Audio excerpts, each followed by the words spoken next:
তা এই জন্য আমি তারপরে মানে 9 বছর পরে আমার এই মেয়ে নিচ্ছি।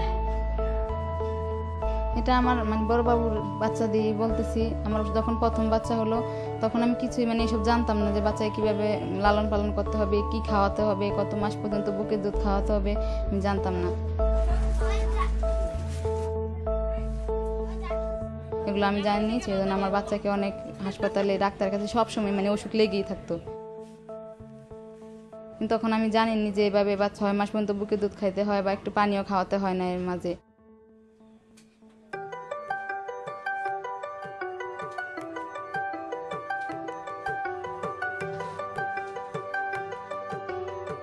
এটা সবচেয়ে ভালো লাগছে যে বাচ্চাকে যখন বাচ্চা একটু বড় হবে 6 মাস বা 3 মাস হবে বাচ্চা, তখন বাচ্চার চোখে চোখ রেখে কথা বলতে হবে।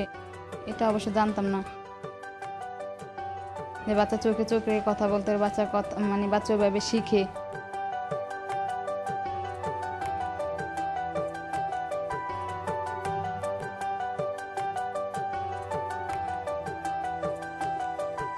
মেসেজগুলো পড়ে আমার স্বামী আমাকে খুব উৎসাহিত করে যে এভাবে করো এভাবে করো। ও পড়ে মেসেজগুলো, আমার শাশুড়ি ওইভাবেই মানে এখন অনেকটা ইয়ে করে, যেভাবে এইভাবে বাচ্চারা ইয়ে কর, এভাবে মানে এই সব কিছু যত্ন করে এভাবে খাওয়া, এভাবে ইয়ে করা।